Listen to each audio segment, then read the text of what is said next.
So the two primary cards in the mobile app that I'm going to replicate is one of the most used ones is this one where it shows um, all the different inputs and outputs out of your solar system, how much your solar is generating, how much is being pushed or pulled from the Powerwall, how much is being pushed or pulled to the grid, and then your home usage. So these four values, plus and minus, is what shows up on the chart here, and it gives you the data and you can graph it.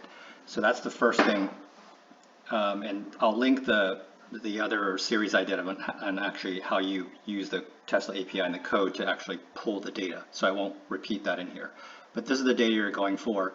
And just as a quick reminder, like I said, I'll link the videos in here, but in the GitHub, I had details about how you pull this in. In the code, it actually has it structured in a certain way.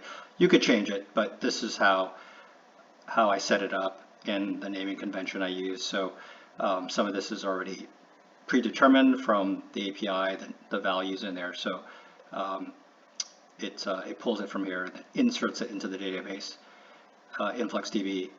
And then that's the summary level here, which actually the API loads it on a batch level, but also run a separate graph that runs it as it comes in, sort of like a live version. So it's actually quite similar, and so you could see here it pulls same thing, the name of the measurement, the timestamp, and then sort of what the value is. So that's how you get this kind of chart here. And then so like I said, there's two versions I use. One is a batch loaded one, and one's sort of as it shows up.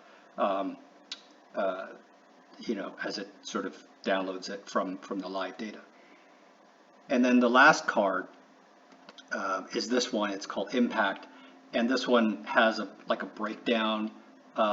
If you have time of use or net metering set up with your utility, you could set that up in the app, and then what it does is it'll tell you based on your time of use plan with your utility, it'll tell you how much it pushed or pulled energy at those particular times, peak, partial peak, off peak, and there's more sophisticated ones. I think you can have like multiple peaks, different types of peaks. So this information is pulled from a different API. Again, I won't rehash that, but it has a similar structure, but then it breaks it down into those three categories I mentioned in terms of peak, partial peak, off peak. So you can get this information as well.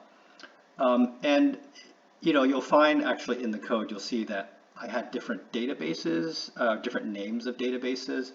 And, why did I do that? Some of it is because of retention policies. So InfluxDB, you could set retention policies. So for example, in the live version of this chart, I set a data retention policy 48 hours because I already have a backup that I take every night of the full data. So the live version doesn't need to live for longer than 24 or 48 hours. So there's different retention policies. The other issue is just sort of my I didn't do it all at once. So as I built it, I didn't design it super well, and I didn't want to break something. So sometimes I would set up a separate DB and then write to that database. And if I messed up, I could just blow that database away and start over without affecting the data I already had there. So some of that was just poor planning and poor designing. So you could do it however you want, but I think the detailed tutorial gives you the tools you'll need to know how to, if you want to set it up differently. Now, obviously, I could have done a much better job organizing all the different databases to make it look right. So that's what we're going for here. And like I said, I'll link the tutorials of how to use the API to put it into the database. For now, I kind of cheated and I restored, or I put the data already into the database, but I'll show you how to set up the dashboard. Okay, so I'll also link this, but I took the liberty of downloading all the different dashboards I have into these JSON files. That's how Grafana works. And so you can download these yourself. I haven't found a way to actually download it directly because every time I do, it puts it into a weird format that Grafana doesn't like. It's like an HTML format. So what you could do is you could just open a text file and then, click one of these things and then just literally copy and paste this into the file and save it. So that's the workaround. I don't know how to download directly. So here I'll show you an example where this is there's nothing in here, and so what we're going to do is we're going to do a couple things. So first of all, we're going to set up some data sources, and so again, you'll have to forgive the fact that it may be puzzling why there's different databases. It's, as I explained, I didn't do a great job at a time. So I have them called live. This one is the one that I created that downloads it as the data comes in 5-minute increments. So I call it InfluxDB-live, and then it's localhost, and then port 8086 is the name, is the port that InfluxDB runs on, and then the database is just called live. And you click save and test. Okay, so it says updated, so that's working, great. And there's another one we'll create, it's called energy. And same thing, HP localhost. We already set up InfluxDB on port 8086. And then this one database is called energy. Save and test that. So that's working. And then now what we're going to do is we're going to come back here. We have our data sources. We're going to import one of the files that I already downloaded, and then it tells you here which data sources you want to use, because my export already had these data sources preloaded. If you set up differently, obviously you don't have to have two different databases. So I set up these two, I import the chart, and there we have it. So I'll do the last 2 days. So you can see here, this mimics the card in the mobile app, right? It tells you how much solar is being used here, you know, you could tinker with it if you want, but this is the one I set up here, you know, using different measurements that we pulled from the API. And then I also set up, you can set up these time regions.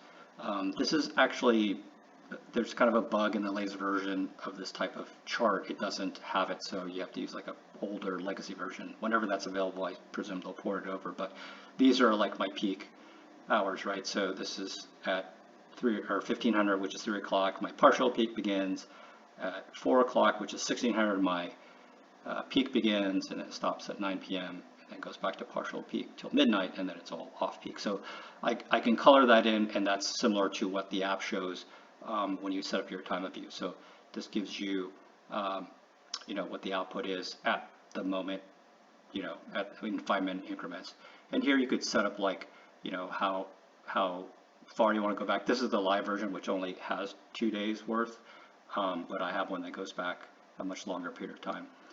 This is the powerwall state of charge, which is also pulled from the API. So that's how you set up a Grafana database and the Grafana chart. You can, like I said, you could download all the ones I have here for the Tesla, solar, and Powerwall stuff data, and then you set up the data sources to hook up to what the API writes into the InfluxDB. So that's how you do it, and you could go and download the rest of them and set them up. I'll also show you how to do the Telegraf, which is another type of chart which monitors my Raspberry Pis, like their temperature, how much memory it's used up on my different Raspberry Pis. So that's these two charts, which I use for monitoring all the different Raspberry Pis I have, and I'll show you how to install that and get that chart set up as well. So now I'll show you how to create the Grafana dashboard for Telegraf. So first, create a data source, a new data source for Telegraf. So my dashboard happens to look for InfluxDB-Pi. You could make yours whatever you want, but you have to make sure that your dashboard matches that. So again, it's localhost port 8086, and database is called Telegraf. So that's good. Now we're going to import a Telegraf dashboard. We pick the InfluxDB -pi. And if you look here, it'll have memory usage, CPU usage, load average, process, all these sort of information, temperature. So you can use this to monitor your Raspberry Pis. So the latest one you notice is not in here yet because we haven't installed it. This is all from backup data. Just want to show you how to set up the dashboard and data source. So these are some of the Raspberry Pis I have already. So the new one called Raspberry Pi is not on here yet because we haven't installed Telegraf. So we're going to get that installed, and then you'll see the data start showing up here. We can set this to a 10-second interval so it'll refresh more quickly.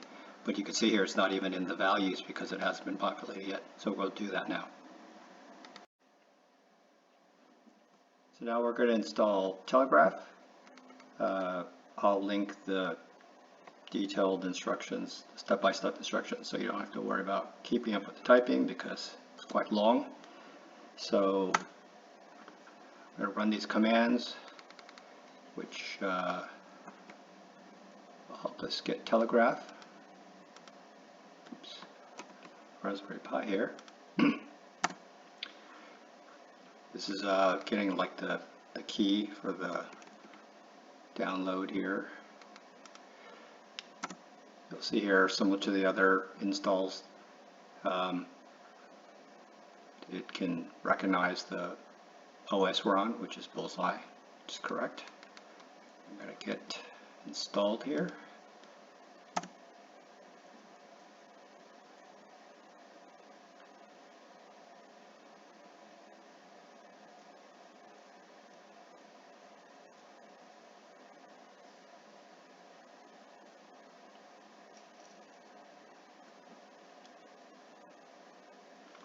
Okay, we're just going to check it.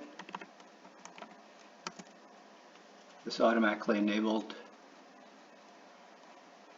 the system control to run it, so we'll just check the status. Active and running. Okay.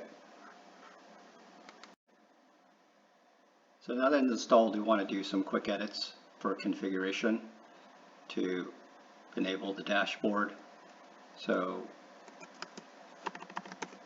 we're going to edit the file, etc Telegraf.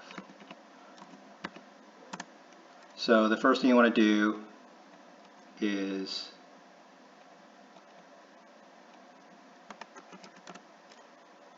go down here and uncomment URLs. It's on localhost 8086, uncomment database, which is Telegraf. And then if you, for the getting the network information, the network usage, that's another configuration you got to uncomment.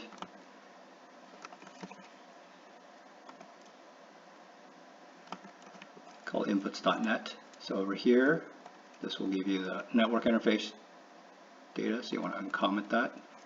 Oops. And then just save it.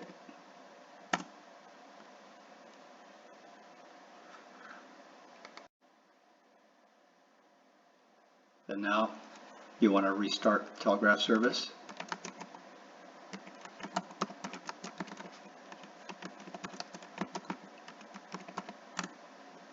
We'll double check that it's running.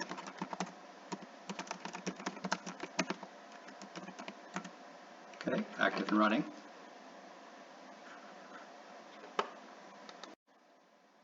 So go back to our dashboard here. You can refresh it. And you'll see here that there's a new value, Raspberry Pi, because it started writing to that information. And we'll turn down the resolution here 15 minutes. And you can see here that it's already charting data from my Raspberry Pi. I think it's like every 30 seconds. So it'll write this data every 30 seconds. Memory usage, it has other useful information. So you could use Telegraf, install on however many Raspberry Pis you have, and then pull that data into this dashboard. So it'll monitor, if it's being overused or there's not enough memory, so it'll track all that. It's another useful Grafana dashboard that I use. Let's see if the next time this writes here. So you see here, writing every 30 seconds. So that's another useful graph that I use for when I use my Raspberry Pis, along with the Tesla solar data that I get. So that's it. Like I said, now you have the basics down. You're off and running. You can get really creative. I've seen some people put this type of chart on, like a LCD screen somewhere in a garage, like a dedicated one, and it's pretty cool. So you can see your solar data or your Raspberry Pi monitor. You can run it, in somewhere in your house. So I've seen that done. If you're interested in how I do the backups, leave me a comment. The Grafana dashboard backups are a little more complicated, so it took me a while to figure that out. So if you're interested in that, I can make another series on that. But that's for now. Leave me a comment if you have questions. If you found this useful, feel free to like, subscribe, use my referral code that I link in the description. Yeah, I hope this helped you out. Thanks.